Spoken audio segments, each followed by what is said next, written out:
ಡಯಟಲ್ಲಿ ಒಂದು ಖೀರ್ ಮಾಡೋದು ಹೇಳ್ಕೊಡ್ತೀನಿ.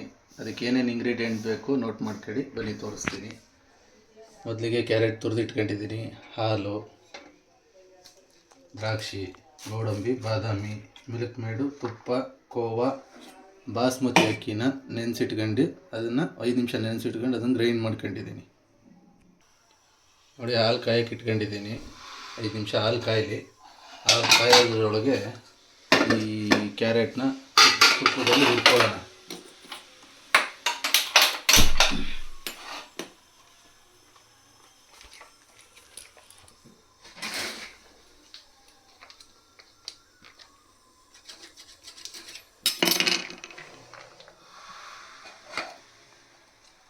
ತುಪ್ಪ ಹಾಕಿ ಕ್ಯಾರೆಟ್ನ ಫ್ರೈ ಮಾಡ್ಕೊಳ್ಳಿ.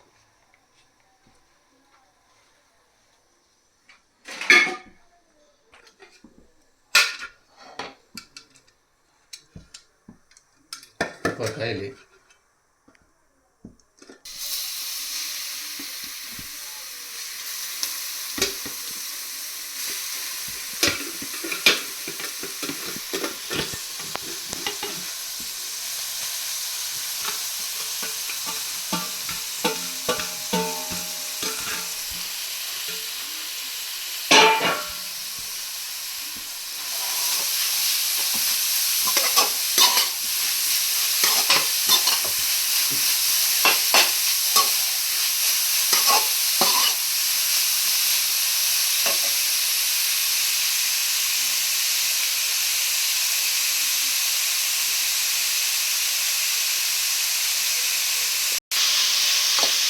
ಇವಾಗ ತುಪ್ಪನ ಚೆನ್ನಾಗಿ ಫ್ರೈ ಮಾಡ್ಕೋಬೇಕು. ತುಪ್ಪದಲ್ಲಿ ಕ್ಯಾರೆಟ್ನ ಚೆನ್ನಾಗಿ ಫ್ರೈ ಮಾಡ್ಕೊಬೇಕು. ಅದೇ ಸೈಮಲ್ಟೇನಿಯಸ್ಲಿ ಈಗ ನಾವು ಏನು ಬಾಸ್ಮತಿ ಅಕ್ಕಿ ಯೂಸ್ ಮಾಡಿದ್ದೀವಲ್ಲ, ಗ್ರೈಂಡ್ ಮಾಡಿದ್ದೀವಲ್ಲ, ಅದನ್ನು ಈ ಹಾಲಿಗೆ ಹಾಕೋಣ. ಅದರೊಳಗಡೆ ಹಾಫ್ ಬಾಯ್ಲ್ ಆಗಬೇಕು. ಈ ಬಾಸ್ಮತಿ ಅಕ್ಕಿನೇ ಯಾಕೆ ಯೂಸ್ ಮಾಡಬೇಕು ಅಂದರೆ ಅದರಲ್ಲಿ ಒಂದು ಒಳ್ಳೆ ಫ್ಲೇವರ್ ಬರುತ್ತೆ ಮತ್ತು ಸ್ಮೆಲ್ ಬರುತ್ತೆ, ಫ್ರಾಗ್ರೆನ್ಸ್. ಇದು ತಿನ್ನಬೇಕಾದ್ರೆ ಎನ್ಹಾನ್ಸ್ ಆಗಿರುತ್ತೆ ಫ್ಲೇವರ್. ಇದನ್ನ ಈ ಥರ ಅವಾಗ ಮಿಕ್ಸಪ್ ಮಾಡ್ಕೊತಾ ಇರಬೇಕು, ಯಾಕಂದರೆ ಇಲ್ಲಾಂದರೆ ಅನ್ನ ಆದಂಗೆ ಹಾಕ್ಬಿಡುತ್ತೆ ಆಮೇಲೆ.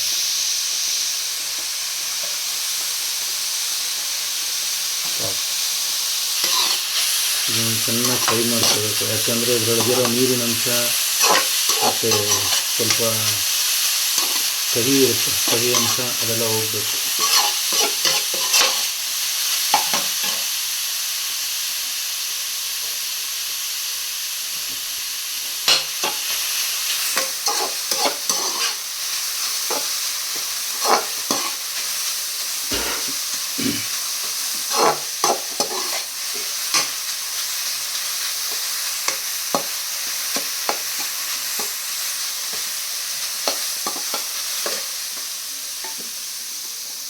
ಇದನ್ನು ಅವಾಗವಾಗ ಸ್ಟೇರ್ ಮಾಡ್ತಾ ಇರಬೇಕು, ಯಾಕಂದರೆ ತಳ ಹಿಡಿದ್ಬಿಡುತ್ತೆ ಮತ್ತು ಎಲ್ಲ ಅಕ್ಕಿ ಅನ್ನ ಆದಂಗೆ ಆಗಿಬಿಡುತ್ತೆ. ಅದಕ್ಕೆ ಅದನ್ನು ಒಂದು 60 ಭಾಗ ಬೇಯಿಸ್ಕೊಂಡಂಗೆ ಬೇಯಿಸ್ಕೋಬೇಕು.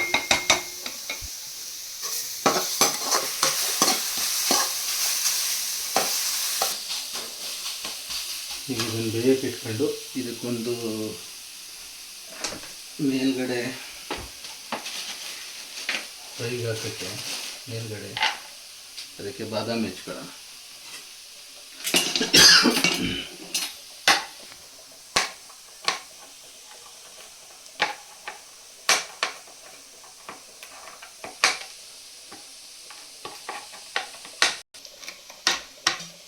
ಬಾದಾಮಿ ಈ ಥರ ಉದ್ದುದ್ದು ಕಟ್ ಮಾಡ್ಕೋಬೇಕು, ಯಾಕಂದರೆ ಅದು ಬಾಯಿಗೆ ಸಿಗಬೇಕು. ಅದಕ್ಕೆ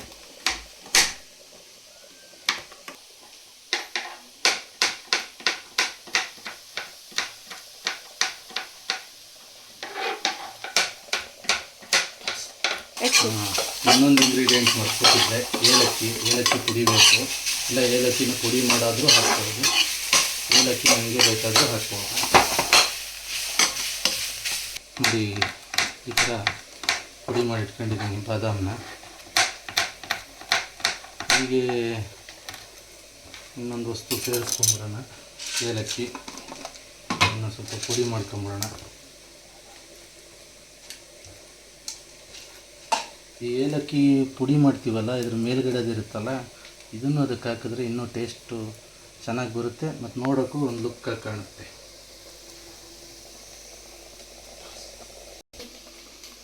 ಈಗ ಹಾಫ್ ಡನ್ ಆಗಿದೆ. ಇದು ಈಗೇನು ಹಾಲಿತ್ತಲ್ಲ, ಈ ಹಾಲನ್ನು ಆ ಖೀರಿಗೆ ಮಿಕ್ಸ್ ಮಾಡೋಣ, ಕ್ಯಾರೆಟ್ಗೆ ಮಿಕ್ಸ್ ಮಾಡೋಣ. ನೋಡಿ, ಈ ಕ್ವಾಂಟಿಟಿ ಆಗಿದೆ.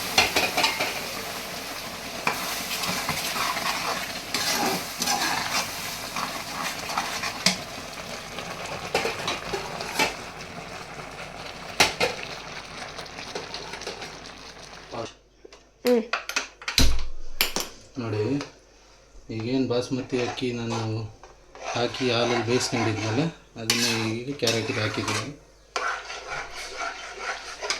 ಇದು ಈಗ ಕುದಿ ಬರಲಿ. ಏಲಕ್ಕಿ ಅಷ್ಟರೊಳಗೆ ಏಲಕ್ಕಿ ಪುಡಿ ಮಾಡ್ಕೊಬಿಡೋಣ. ನೋಡಿ, ಈ ಥರ ಈ ಹಂತಕ್ಕೆ ಬರಬೇಕು. ಕುದ್ದು ಈ ಹಂತಕ್ಕೆ ಬರ್ತಾಯಿದೆ. ಈ ಹಂತದಲ್ಲೇ ನಾವು ಇದಕ್ಕೆ ಕೋವಾ ಹಾಕ್ಕೊಬಿಡೋಣ.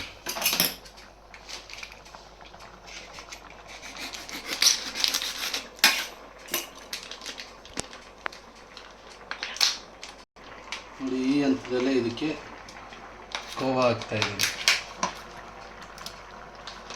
ಎಲ್ಲ ಕಡೆ ಸಿಗುತ್ತೆ, ಎಲ್ಲ ಬಿಗ್ ಬಜಾರು, ಎಲ್ಲ ಅಮೆಝಾನು, ಬ್ಲಿಂಕಿಟ್ಟು, ಫ್ಲಿಪ್ಕಾರ್ಟು, ಡೈರಿ, ನಂದಿನಿ, ಎಲ್ಲ ಕಡೆ ಸಿಗುತ್ತೆ ಕೋವಾ. ಇದು ಹಾಕಿದ್ರೆ ಟೇಸ್ಟು ತುಂಬ ಚೆನ್ನಾಗಿ ಬರುತ್ತೆ, ಕ್ರೀಮಿನೆಸ್ ಬರುತ್ತೆ. ಚೆಂದಾಗಿ ಇದು ಹಾಕ್ತಾಯಿದ್ದೀವಿ. ನೋಡಿ, ಇದೇ ಹಂತದಲ್ಲಿ ಕೋವಾ ಹಾಕಿದ್ಮೇಲೆ ನಾವೇನು ಪುಡಿ ಮಾಡಿ ಇಟ್ಕೊಂಡಿದ್ವಲ್ಲ ಏಲಕ್ಕಿ, ಆ ಏಲಕ್ಕಿ ಪುಡಿನ ಹಾಕ್ತಾಯಿದ್ದೀವಿ.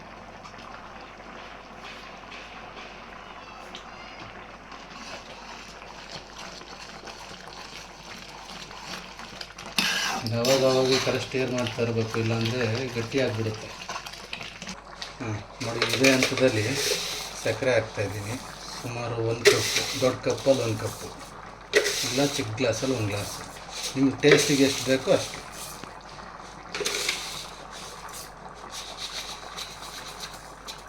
ನಿಮ್ಮ ಇಷ್ಟ, ನೀವು ಸಕ್ಕರೆನಾರು ಹಾಕ್ಬೋದು ಅಥವಾ ಬೆಲ್ಲನಾದರೂ ಹಾಕ್ಬೋದು.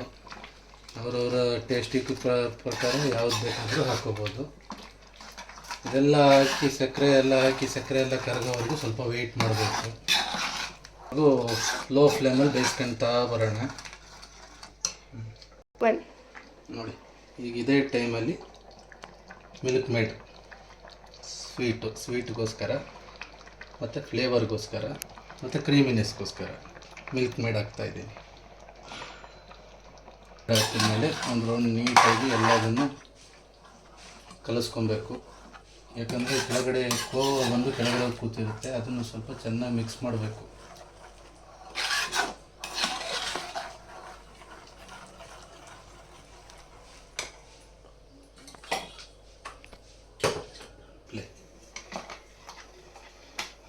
ನೋಡಿ, ಈ ಕನ್ಸಿಸ್ಟೆನ್ಸಿ ಬರಬೇಕು. ಹಂಗೆ ಹೋಗ್ತಾ ಕುದೀತಾ ಇನ್ನೂ ಗಟ್ಟಿಯಾಗುತ್ತೆ. ಕ್ಯಾರೆಟು ಕೂಡ ಬೇಯುತ್ತೆ. ಸೊ ಇದಾಗೋದ್ರೊಳಗಡೆ ಇದಕ್ಕೆ ಮೇಲ್ಗಡೆ ಗಾರ್ನಿಷ್ ಮಾಡೋದಕ್ಕೆ ಆಗಲೇ ತೋರಿಸಿದ್ನಲ್ಲ ಗೋಡಂಬಿ, ದ್ರಾಕ್ಷಿ, ಬಾದಾಮು, ಅದನ್ನು ತುಪ್ಪದಲ್ಲಿ ಹುರ್ಕೊಳ್ಳೋಣ. ನೋಡಿ, ಅದ್ರ ಮೇಲೆ ಗಾರ್ನಿಷ್ ಮಾಡೋದಕ್ಕೆ ಗೋಡಂಬಿ, ದ್ರಾಕ್ಷಿ, ಬಾದಾಮು 3 ತುಪ್ಪದಲ್ಲಿ ಹುರ್ಕೊತೀವಿ.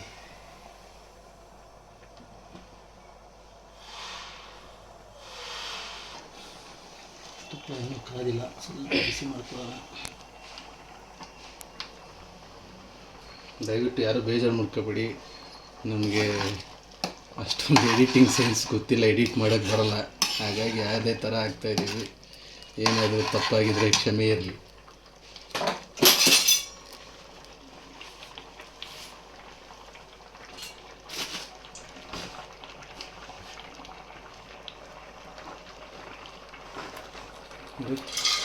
ಬಾದಾಮ್ ಹಾಕಂತ ಇದ್ದೀನಿ ಹುರ್ಕೊಳ್ಳೋಕ್ಕೆ.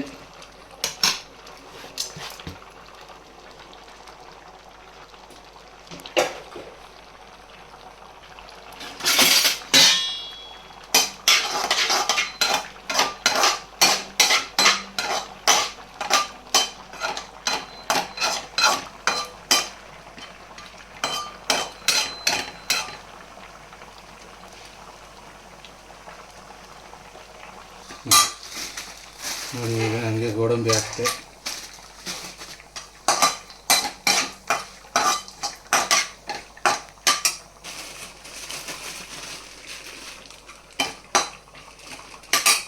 ಮತ್ತು ದ್ರಾಕ್ಷಿ ಹಾಕ್ತೆ.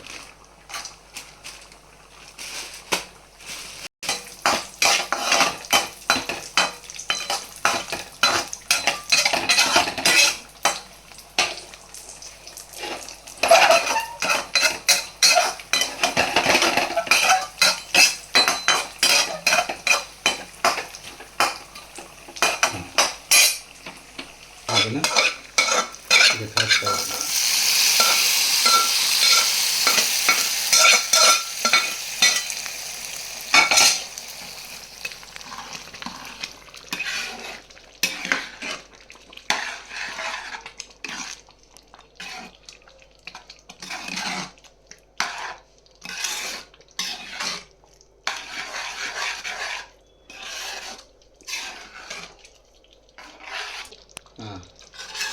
ನೋಡಿ ಈ ಹಂತ ಬಂದಿದೆ, ಈಗ ಆಗಿದೆ. ಈಗ ಇದನ್ನು ಸರ್ವ್ ಮಾಡ್ಬೋದು. ಎಲ್ಲ ಒಂದು ಸತಿ ಮನೆಯಲ್ಲಿ ಟ್ರೈ ಮಾಡಿ ಟೇಸ್ಟ್ ಹೇಗಿತ್ತು ಅಂತ ಕಮೆಂಟ್ ಮಾಡಿ, ಶೇರ್ ಮಾಡಿ, ವಿಡಿಯೋನ ಸಬ್ಸ್ಕ್ರೈಬ್ ಮಾಡಿ ಚಾನಲ್ನ. ಇನ್ನೂ ಯಾವುದಾದ್ರೂ ನಿಮಗೆ ರೆಸಿಪಿ ಬೇಕು ಅಂದರೆ ನಮಗೆ ಕಮೆಂಟಲ್ಲಿ ತಿಳಿಸಿ, ಮಾಡೋದಕ್ಕೆ ಪ್ರಯತ್ನ ಮಾಡ್ತೀವಿ.